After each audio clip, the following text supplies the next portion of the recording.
your ball in the trees and then you lip out the putt. But if you've got a little time, then come and spend it with us, 'cause now you're listening to the Rough Cut.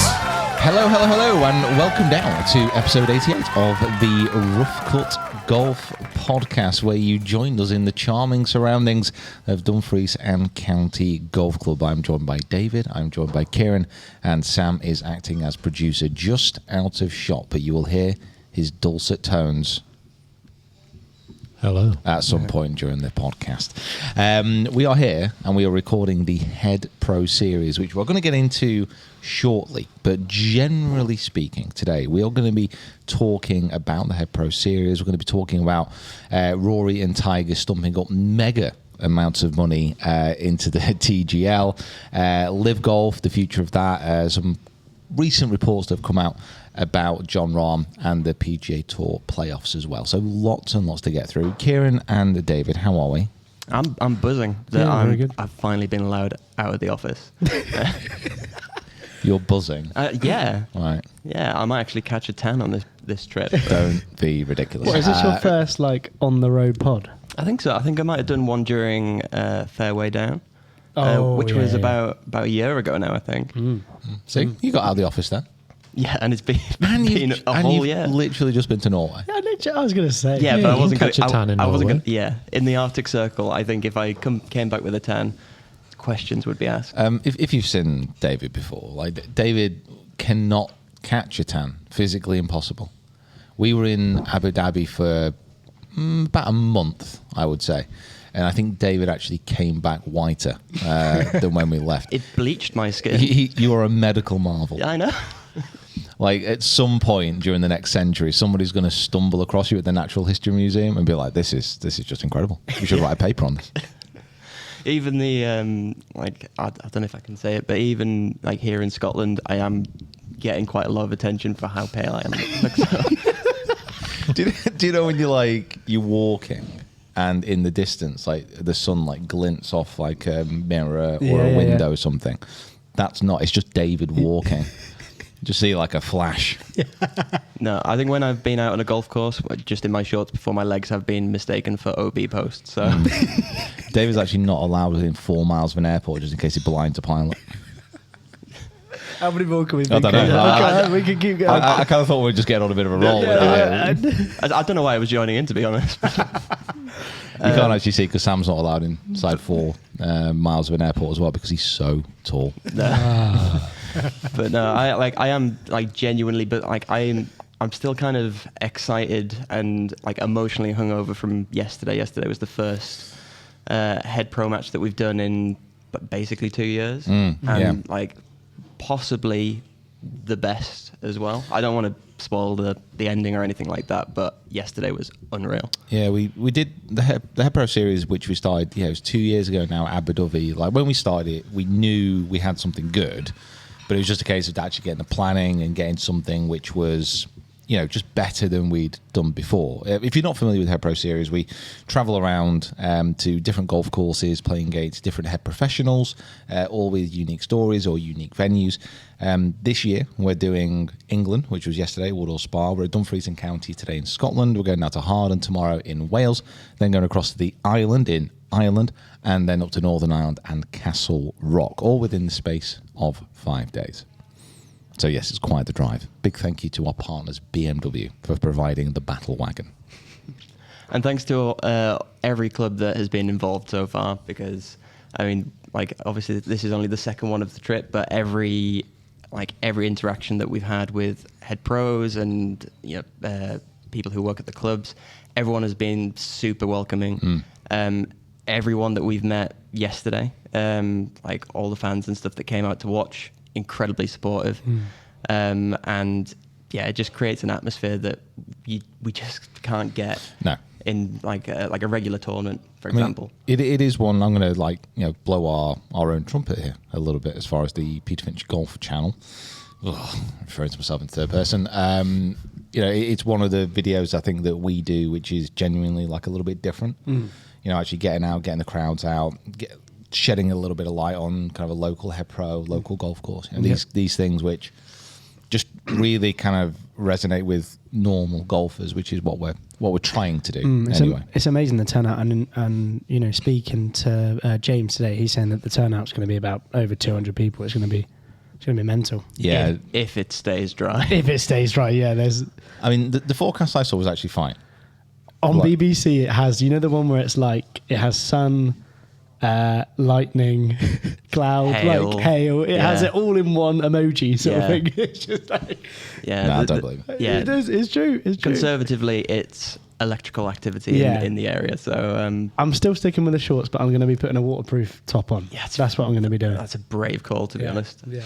Yeah, I'm just having a look at the forecast now. I mean, it's going to get a little bit windier.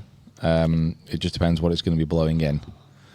Okay, well, that's Yeah, not working. yeah, So I think we'll update you on that. the incentive is to win or lose as quickly as you physically can. Yes. Producer Sam's going to be getting on the weather forecast and giving us a blow by blow as we go. And they were saying that the Guinness is very good here, so it'd be nice to come back and have have a little taste test. You know what I mean? But you don't drink during the week, so you won't know. Some other housekeeping that we have going on. A few videos that have been released. So we've got the video from Norway that we just spoke about with Osio trying to birdie every hole within a 24-hour period at Lofton Links. And first of all, big shout out to Osio for getting us over there. Second of all, thank you everyone for watching the video. It's gone down very well.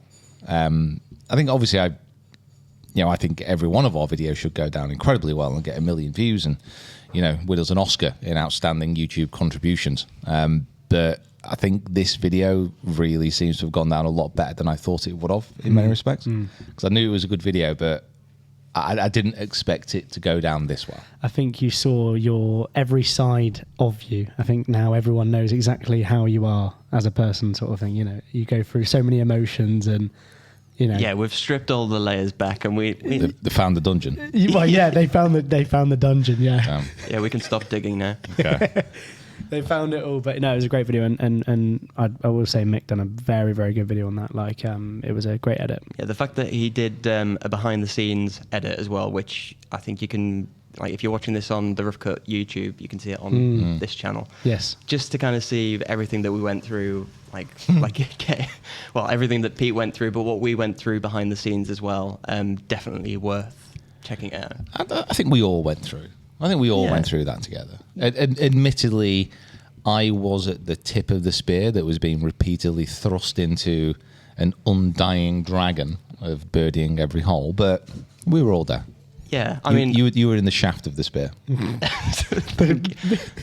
Like about halfway through, I was literally in bed having a little nap. But yeah, if you want to share the glory around, I'll happily take I them. think it was a good team effort. Oh, well, that's my team building over. yeah. See what- He was trying to see be what I mean? nice there. See You were what I mean? trying to be nice. You were trying to See be what I nice. mean? I like every now and again. You're like, Pete, you should give us a bit more praise. You should be nice. When I try, it gets thrown back in my face. Because you refer us to spears and shafts. Yeah. And what is this? What's all this about? What are you on about? That's a great analogy. Oh dear. Yeah.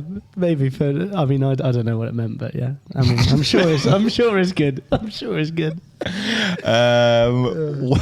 Something else which is good. We have a few more videos going out. So I entered a competition at Heysham Golf Club with Golf Bidder Golf Clubs, second hand. Performed okay. Had some quite memorable moments within that round. If you've not checked it out, please do. I've actually kept one of those clubs in the bag as well, which I used a great effect yesterday. It's amazing. Yeah. You get some great shots of it. I think it just goes to show that, so it's an I-15 3-wood, which is, I think it's 12, 15 years old now. Yeah. It's been around for quite some time. And it just goes to show, like, if you find a really good second-hand club, like, you're still able to get good performance out of it despite the age. And I think fairway woods are probably, out of anything, one area where realistically technology hasn't moved on that much. I agree. Within like a 15-year period. Yep. Like, if you get a good 3-wood that you absolutely love, there's really no need to change. And Ping's a great example of it as well. I mean, I've got like a 12-year-old 3-wood in it as well, so it's They're very It's good. not competition. No. I was just explaining the No, back. I'm just saying. that- Why have you always got to turn it No, into... I haven't. No, I'm just saying that I can back that up. Why can't I just be happy about my own club? You are happy. Sam, why does he always do? I don't know. He's always one-upsman. Yeah. If you've been to Tenerife, he's been to 11 Yeah. Come on, just give us a No. I'll give you a break. Yours is older than mine, so that's fine. Because mine's G25, and yours is the I-15. I don't know if that's a compliment. No, that's a compliment. That's a compliment. That's fine. I think that's a bit ageist, to be Yeah, honest. I think it is. I think it is as well. Talking about ageist, we've got the Leeds Cup video out today, which is the oldest Smooth, trophy lovely. in professional golf, and I want to lift the trophy for the best segue. That ever was- done. that was very good. good. I'm going to give myself a pat on the back for that. The Leeds Cup at Leeds Golf Club. It's the oldest professional trophy that we can play for.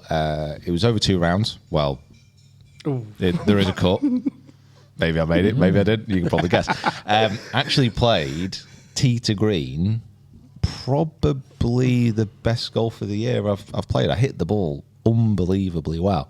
But there's a lot of drama within that round. So that video is out today, 6 o'clock. I believe. And you edited that, Kieran. I didn't you? did. I really enjoyed it, and I filmed it, and we had a nice Yeah. sort of time. I've never really been to Leeds, so it was nice to See, go and explore. I'll take you to all the nice places. Exactly. We did go. I feel like we went to the nice part. If there is a nice part of Leeds, or is everywhere nice? I don't know. Is it? I don't I know. think we can clip that. No. Is there a nice part of Leeds? Just take it completely out of No, context. I mean, like, you know. No, yeah, please explain. Please explain. Talk to us about Leeds. What No. are your impressions of it? We still ran the road. It was good. Yeah? No, I've done me so well there. No, carry on. Okay. Are you sure? Yeah. Okay. Yeah. So we went to Leeds. I absolutely love Leeds, and the golf courses surrounding it. I think the whole area and the whole city has a nice vibe. Yeah, lovely people as Yeah, well. I think so. I Very wasn't friendly. even there, but like, Very welcoming. You even got a welcome for not even being there. Yeah. So that's a shame, David. You could come down if you really, really wanted to. yeah, because Kieran wasn't taking it very Yeah. well. They all say that much they love Kieran as well. He Yeah. just Do you know someone actually came up to Kieran, held out the hand, said, "How you doing, Cocker?" Like wanted to shake his hand. Kieran just stared at it. stared at him and walked away. I actually couldn't believe it. God, no. So he just walked off with his whippet, and then like that was the end of it. No comment because I'm gonna no. Gone all flustered. I think I'm actually sweating. we definitely need to get back up there though. So played Leeds Golf Club, but in that area you got like Moortown, you got Al Woodley, you got Samuel, you got all these like really cool venues that not actually filmed at properly. I'm gonna get this fly. It's going about, isn't he? Yeah, he's just yeah. going. He's just For those of you listening to the audio version, if you've ever seen Breaking Bad and that episode, you know, the episode called The Fly. I've not actually. I've never seen. Have you seen Breaking Bad? No, No, never. You've No. never seen Breaking Bad? No. This is a golf podcast, and I'm sorry for everyone that's... How have you not seen Breaking Bad? because it involves drugs, and my mum told me to stay away from drugs.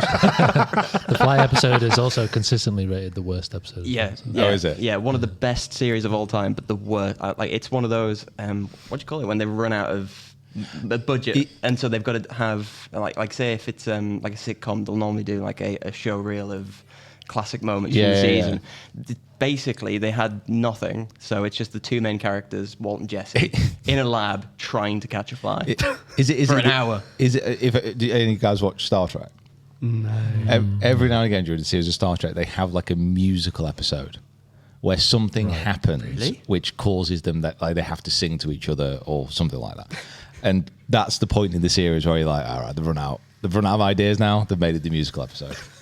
Run out of music. Run out of money. Anyway, okay. so that video is out today. So stories within the world of golf. The TGL Stadium. Now, the TGL Golf League, which was due to be starting, I think it was like Christmas or early this year. Yes. Yeah.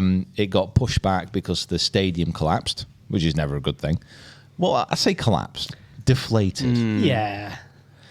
And they decided, because of the scheduling now, because golf has an off season, certainly PGA Tour, what the TGL have said is, rather than trying to cram it in and reflate the stadium, they have pushed it back to start in January. Yeah. Apparently, Rory and Tiger, who are like some of the players backing this, have had to spend $39 million I think this is pounds as well, on the TGL Stadium. So let's call it 40 million. And I'm struggling here a little bit to know where that 39 is gone, or do you know, like if you're from the UK or if you're in the States and you're listening to this, there's a high-speed railway going into the UK. HS2, and it's going from, well, I think it was meant to be going from like London to like Yorkshire or Manchester. It was Manchester, wasn't it? I don't know. I don't know where it's going now, but like apparently the British government have already managed to spend about like 8 billion on it, or 5 billion. It's a lot of billions, and it's now not getting built. It's only going to Birmingham now. Yeah, parts of it aren't getting built. Right. And I'm thinking like about this inflatable stadium in like the same vein. Sort of thing. Yeah. Like, how are you spending 40 million on a tent? Which is kind of what it is. It is, yeah. No, now, you are right. Admittedly, it's a bit more expansive than that. They've got a big screen. Yeah. They've got like a technology-infused short game area. That from the pictures, it was looking good. I mean, obviously they're like AI generated, but they look good. It's got a roof. Yeah, Midjourney's done a great job on that. Midjourney's done a great job. And it's got like a bit of an indoor stadium vibe. But yeah, I'm struggling to kind of understand how it's that much. But yeah, that's me with my cynical kind of eye on it. Yeah, it's an interesting one because obviously, like a fair few players have pulled out that were going to be in it, but obviously they went to LIV now. And so I honestly don't really know the status of like the teams. Everyone's been chosen, is that right? I think there's been like more announcements, but Right, it feels okay. like they've been matched by people leaving at the same time. Got you. I think in much the same way that they obviously need to like push back the release date to kind of get everything reinflated and rebuilt and all that kind of stuff. They actually need time to get people excited about it again, because Yes. I've heard so little chat about this, and I know that they were beginning the rollout and trying to get people on board, but now they almost need to shelve it very, very quickly, because then it'll just be a super, super long rollout. Yep. It almost feels like if they do too much now, by the time it actually comes to starting, people will just be exhausted. So we think to expect like maybe November, December start to be a bit more of a kick on of like of everything. It may be. It definitely lost a lot of momentum last year, but I don't know. I'm struggling to get kind of that excited for it. I'm sure once, like Dave said, it starts to come around, they'll get a bit more interested. But for now, I don't know. There's a lot of pro golf happening in a lot of places. Yeah. Well, it's obviously kind of the crux of like the season now, isn't it? Obviously, like the playoffs, everything, and you know, we've got the Women's Open at St Andrews at the moment. You know, everything's going on. Got the Head Pro Series happening right now. You know, it's chaos. Yeah, it's good though. There's a lot of people.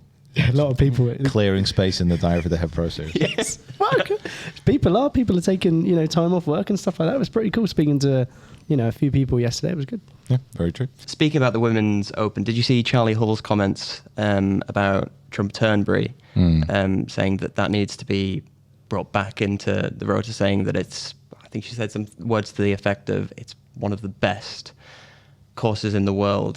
So my question to you is, should Trump Turnberry be on the Open rota? Wow. You so badly want to say yes. Oh, no, like, as far as the actual golf course is concerned, it should 100% be on the Open rower. It's for me, it's probably that and Portrush are the best Open venues. Yep. Like, Turnberry is unbelievable. Like, I don't know, I hadn't played the course before Trump and his team did the whole redesign, so I don't know what it was like prior to that. But I've played it since. And it is one of the most incredible golf courses you're ever going to play. Obviously, there's caveats. Trump Turnberry is not on the Open list because it's a poor course. It's because of the association with Trump. Yeah. Not going to talk about politics. This is a golf podcast. Who cares? But the powers that be, they do care. And they do care about how they are seen. Also, next year, obviously the pricing structure. I was going to bring this up because it's going to go up to £1,000, isn't it? Or $1,000. It's like if you're not a resident of the hotel, and there's a few other caveats to it. If you're just kind of rocking up to play, £1,000 for a round of golf. That's more than TPC Sawgrass.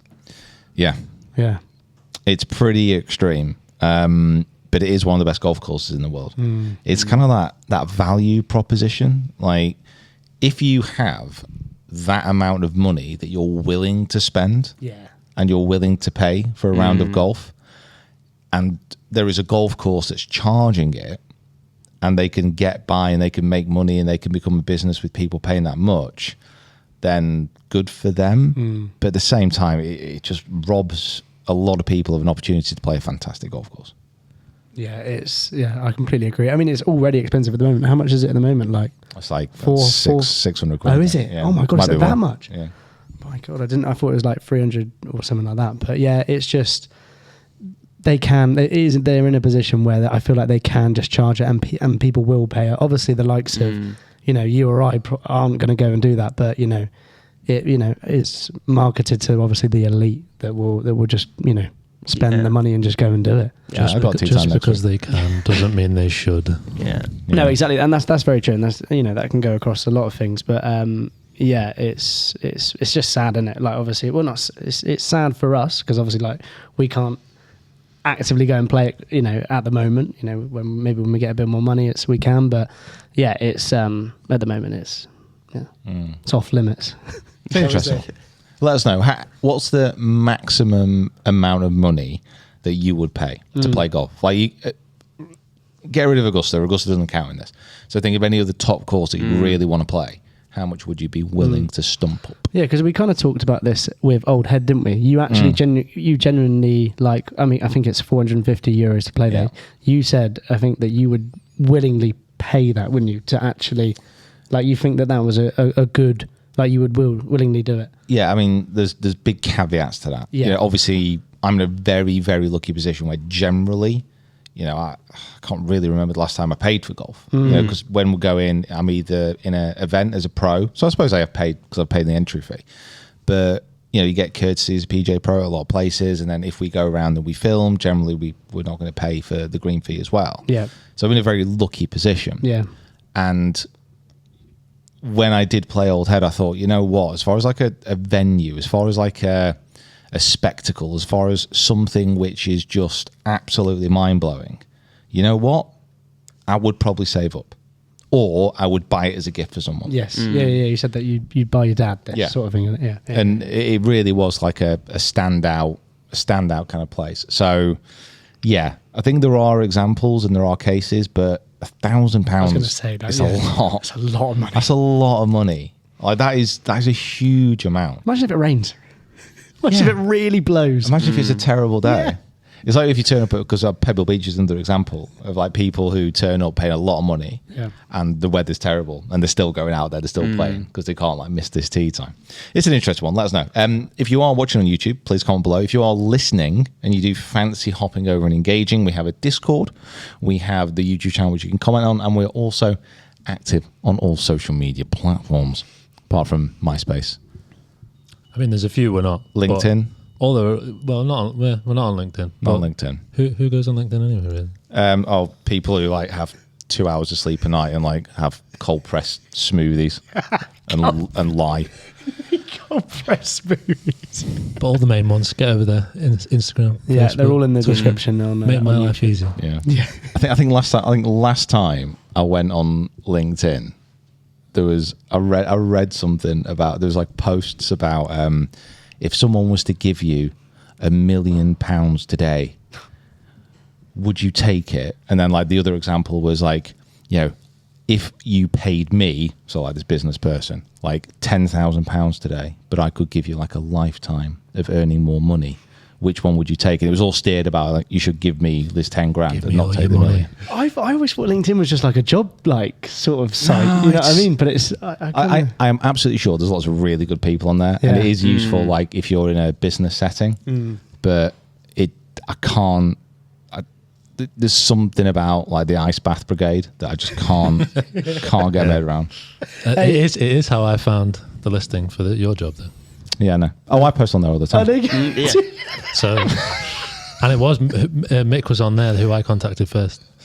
Oh, Mick loves it. Mick loves it. Yeah, Mick loves it. I love that we're not on LinkedIn, but our job postings are. Yeah. Oh yeah. I mean, it's a tool. I'm willing to use it. Like, I don't genuinely like using a spanner. But if I got a ratchet, that's the different tool, isn't it? If I got something to tighten, I don't know about spanners. A hammer. I should have picked a hammer. You don't do any DIY, and it shows. I don't like using hammers, but if I've got a nail to put in, I don't know, a 2x4. I got you. I am the Just most. words. I am the most impractical person in the world. I'm not the one to ask. I've got to be honest. Can we talk about LIV Golf this week? Because I know that Kieran, your favourite player in the whole world, has got over the line against Jon Rahm. He did, yeah. He's now 3 for 3 in playoffs now. So let's put some respect on the name. And now he's a 5-time LIV winner. Is that what you call it? Yeah, 5-time LIV winner. So yeah, I mean, he played a great final round. Let's not, I'm not going to spend too long on this, but yeah. I mean, I'm not going to lie. You've not even said who it is. You're teeing me up. Sorry. You're just assuming sorry people know sorry. Brooks and that people know that he's your favourite player. That's true, yeah. Brooks Koepka did beat Jon Rahm in a playoff in Greenbrier. I think this is how we should do the news from now on. Yes. Just kind of like... You've got to present now. Yeah, Give all the facts, but no names. No, Yes. it's guess the player, but in a news format. But super relevant, up-to-date things. Yeah, no, but yeah, he had a good final round. Obviously, he started two shots back and then coming on to win it. So in the playoff, it was good. He beat Jon Rahm in the playoff. Has Rahm? Has he had his first win yet? Has he got? Yeah, he won JCB. Right. Okay. Yeah. And Joachim Niemann could have won the whole thing, won the players championship of LIV. If it was something ridiculous, if Niemann would have won and Rahm would have finished anything lower than third or something like this, he'd have won it. So I'm sure in the next couple of weeks, Niemann's probably going to win the players championship. But yeah, it's cool. He's on, and Smash won the whole team aspect as well. So I am. Do you know what? Getting into it since you've been. I am getting into it. I am getting into it. I'm getting into the sort of the team element. It's still not massive for me, but I am getting into it. You know who's not getting into it? Who? Jon Rahm, apparently. So this was relatively big news. It was Jamie Diaz of Golf Digest. He basically came out with this quote. He said, "I am 100% positive." That's 100% positive. So that means he's pretty damn sure that if Jon could give back the money to the Saudis and come back to the tour, PGA Tour, he couldn't write the check fast enough. The insider told Golf Digest. Now, there are only 4 times a year where he's playing anyone that's remotely interested.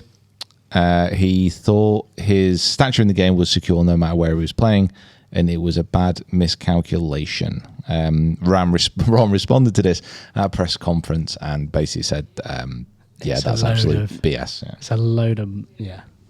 Yeah, I mean, do you think that he actually made a mistake? Rahm made a mistake with going to LIV? No, I don't. I think he very much understood what he was doing.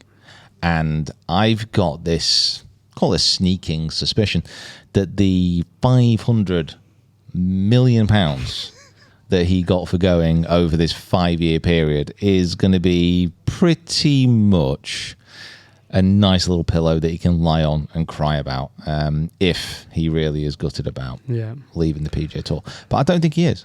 I don't think he is. I've got to be honest, since he's gone, I would say that the PGA Tour has become a little bit less of a spectacle.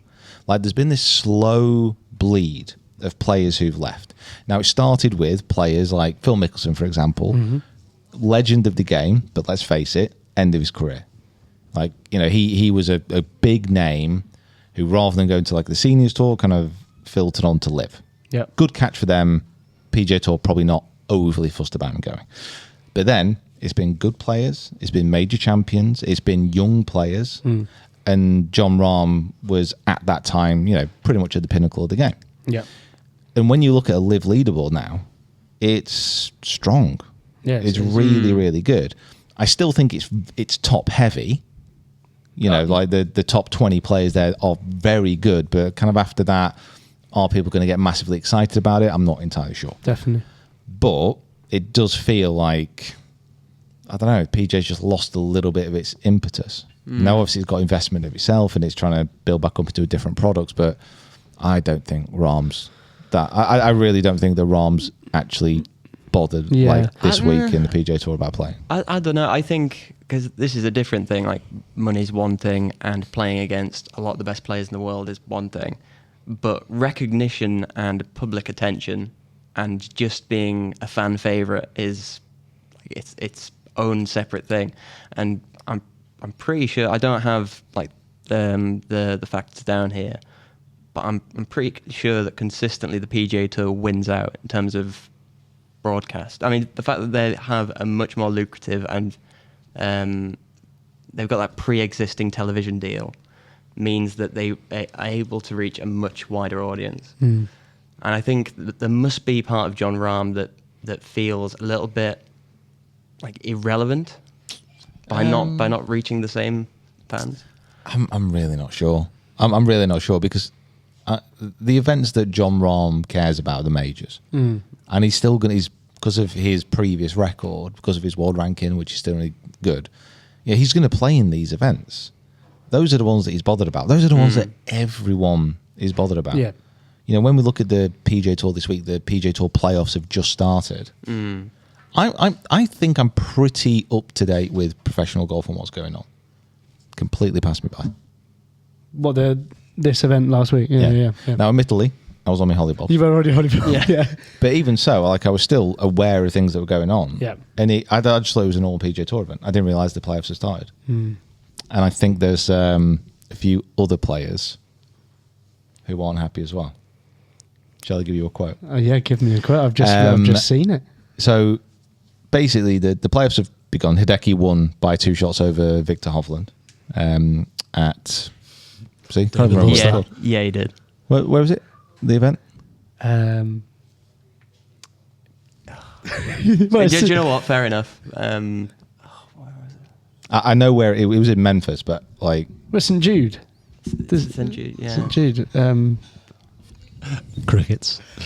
You know what I mean? Let me have No, that's So I'm not. You're true. And honestly, I'm not taking the mick there. I'm not like leading that. Well, I was leading you guys into it a bit, but that's what I mean. Like realistically, course-wise, event-wise, are people bothered about the first playoff of the season? Yeah. Even though Hideki won. TPC Southwind in Tennessee. So he wasn't even in Memphis. No, see what I mean? Yeah. Like, No. I mean, we're not like hardcore tour fans by any means, but we're up to date with what's going on. 100%. Yeah. Like I saw some of the event, and it's just like, well, okay, cool. It's the same issue that both LIV and the PGA Tour are facing. I don't think either of them have stumbled across like the proper format for it. No. Like, given that it's crunch time on both seasons, you've got to be imagining that things are ramping up in the way that another sport would. But it kind of feels that once the majors have gone, there's always going to be that little bit of a come down from it. Yeah. I mean, do we think that the PGA Tour needs to change its playoffs? Absolutely. Yeah. Okay. I think bring back. I know if there's always going to be one person that says match play is the answer to everything. I genuinely think they've got to do some match play when it gets to a moment like this. So like in like you're a much bigger American sports fan than me, but when when it comes to crunch time of the season, there, like I'm right in saying that there's a tournament tree, there are playoffs. Playoffs, yeah. And the whole aspect of this with PGA Tour, they were trying to create end of season excitement because the old format, which was the classical tour structure that you play events throughout the year, you have an end of season tour championship. Now the tour championship, if you win the tour championship, you win the tour championship. Congratulations, well done. But the money list was an integral part of that. So sometimes you got to the tour championship and whoever was leading the money list had already won the season, won the money list. Yeah. And then the tour championship kind of felt like a slightly flat event. So they've done the playoffs in a way to try and hold excitement until the end. And it just hasn't really kind of worked because people know it's a manufactured thing that doesn't really have a lot of relevance, again, apart from to the players who have an option to win a lot of money. And we've discussed this ad nauseum. Players winning lots of money has no real interest to your average golf fan. Yeah. No, you are exactly right. I think as soon as those majors are done, you're kind of like, oh, that's kind of it for a lot of people. The PGA Tour obviously have got, tried to do the playoffs. So you can also argue with the DP World Tour with the Race to Dubai. They, tried to make this work, and they still do it every year. And Rory wins every single year. And what I've said there about Joachim Neiman potentially going to be winning the Players Championship. Like is there potential that they can ramp that up? I had no idea that was even a thing. So I think there's two things here. Because you've got, so I'm going to give you a couple of quotes, a little bit long on one of them, certainly Scotty. So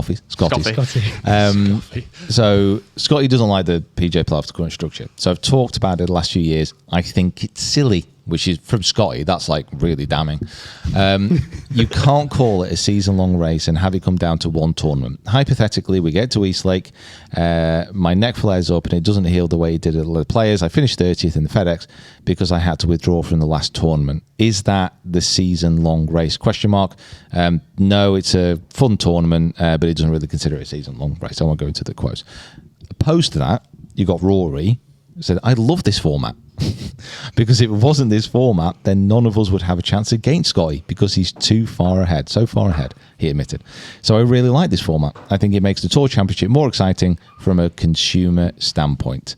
So two very much varying opinions, but they're two opinions based on someone who's going to be well in the lead. And someone got agendas. Yeah. So each of them has their own, finger in opposing pies. Yeah, I definitely think they've got to compartmentalize the regular season and the playoffs. It just doesn't make sense to me that like you've got, gosh, it's really coming down. Oh my goodness! It's absolutely chucking it down outside. But, oh no! Yeah. Oh my god! Yeah, carry on. But I think once you get to the end of the regular season, I think you have all the accolades there. But if you really want to create a spectacle, all the standings up until that point can only play a small factor. Yeah. So for me, if you had, let's say, like top 32 make it through based on the money list from the regular season, and then you have your top 16, and they get to, like, first seed gets to pick who they play against in a match play. Yes. Yeah. And so that they have to make their own decision. They get the power, and then whoever's 16th ends up with whoever's left. And you do that as a tournament treat, and you build your way all the way up until you actually get to the final. And you can play a lot of those at the same time, like as you had in the WGC match play event. Something that I genuinely really enjoyed. That was so good. Yeah, I think it was just misplaced in the calendar. It never really got a fair outing. It was a fantastic golf course in Austin. I think bring back that kind of event, but make it the pinnacle of the season and put it at the very, very end. Yeah. No, I completely agree with that. I mean, I'm just trying to think of like other sports that, kind of has a pinnacle where it's both player and team, and that would be Formula One. Like, because everyone thinks about, who's going to win the championship all the time. How can golf take a leaf out of, in terms of LIV, how can it take an aspect of the team or the constructors for the F1 and also the drivers? How can they kind of do that for LIV? I don't know. I mean, even that's not a perfect system though, because generally the last few years Formula One's been boring. Well, yeah, you are true, but there is always, thinking back to that 2021 season where there was a bit of like, to and fro between Hamilton and Verstappen. Like, it was genuinely like exciting. So how can we create that with like, who's up there with Scotty at the moment, Xander?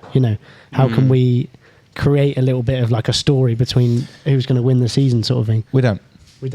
We just finally admit that sometimes, golfers are just maybe a little bit better than other people. How about here's a mad notion. This is going to absolutely blow your socks off. Okay, we know that viewership in tournament golf, pro golf, is dropping off. Yep. And it's dropping off just in time with all these new initiatives that have been coming in. How about something absolutely mental? Okay, how about we get all the best players back together again, create a nice world tour where everyone's in the same little pocket, and just let them go head to head and have a really fun, action-packed, exciting time on good golf courses. Not wherever the hell the first playoff event was played. I've already forgotten it. that was bad that we all forgot that. That is bad. Where's the next one? Golf doesn't need gimmicks. Yeah. Like, people just want to see the best players going head to head for something that matters. Yeah. And the end of the tour season, the end of the tour championship, matters for the players. And we're going over there actually kind of next week. And I'm excited to see it kind of in person. But for your average golf fan, how are we going to get them excited? That's the big question. I don't know the answers. Well, what do you think about, like, obviously they're bringing on the Creator Classic now. This is obviously the first of its kind. Do you think that having all you guys there is going to kind of build up something for the playoffs, I think it's going to be great for the creators. Yeah. I think it's going to be great for the tour. It's kind of like, can you then keep the interest of the people who've watched this into the event? Yeah. And it's, I don't know. Like, honestly, I don't know the answer. I've got plenty of complaints and plenty of like misgivings about where men's professional golf is going, but I don't have any of the answers. I'm stupid. Obviously, it's very likely that Scotty is going to win probably the tour, the playoff, the tour championship. Who do you think will win the Creator Classic? Well, the list of people who's playing, by the way, if you don't know what this is, it's on the Wednesday before Tour Championship at Eastlake, and it's got a whole list of creators, influencers, whatever you want to call us. We're all there. Now, the list is, we've got Mac Boucher, George Bryan, Wes Bryan, so Wes Bryan, Amy Chow, Garrett Clark, Brad Dalk, me, Gabby Golf Girl, Luke Kwon, Michael Morris, Mason Nutt from Busted Jack, Fat Perez from Bob Does Sports, Paige Spiranic, Roger Steele, Tyler Tony from Do Perfect, and Sean Walsh. A big lineup. That is big. If you could get every pretty much. I can't think who's missing it. Grant's not in there, is he? But like, is Grant there? No, Grant's not there. No. But that is all of the heavy hitters all in one place. It's going to be cool. I mean, obviously, kind of Rick's not there either as well. And Rick, So I'm the only kind of European representative. Yes, that's true. You've been representing the Europe side a lot. I'm trying. You are. I'm trying. You are. I'm trying my hardest. It used to be the UK. Yeah. And I'm going to give Europe as a whole here. It was the epicenter of YouTube golf. Yeah. Like, we were it. Yeah. Like, if you wanted to watch golf on YouTube, you came to little old Blighty. You know what I mean? And now the whole attention is like shifting over to the US. And you know what, Kieran? I'm not having it. You're not having it. I'm going to bring it back. So do you know what? This is exactly what old Tom Morris will have been saying as well. You just need TPC Myrtle Beach. Just have the mindset you had and just bash it. Because there's none of no Corn Ferry Tour players in it. Obviously, there is. You've got literally a tour winner here. Well, yeah, I was just about to say that, but and you've got his brother. You've got George and Wes Bryan, both of who beat me. I'm pretty sure last time. No, I beat Wes actually. Yeah, you did. Yeah, they've both beat me before. They're both excellent players. Yeah. Garrett Clark plays great. Brad Dalk, he's amateur champion. Played the Masters. Played the Masters. Yeah. You got me. You got Luke, swings it great. Micah has his day. Mason's a good player. Fat Perez, who knows what he's going to do, but he's probably going to shoot level par. Paige Spiranic, great golfer. Yeah. Sticking up. It's just like there's a lot of very good players there. Yeah. I'm really, really excited. Like, this, I mean, I'm probably more excited for this than I am the playoffs. The actual playoffs. Well, you know what? We will see. Yeah. We will see how we get on. However, for now, shall we go get... Just looked at the green. Shall we go get everything sorted? Because it has absolutely, in the last 20 minutes, smooshed it down. I feel like when someone's not been talking, they've just been like looking outside like you two. When someone's not talking, you're just looking out there. But... oh my God. It is now blue skies. It is, but...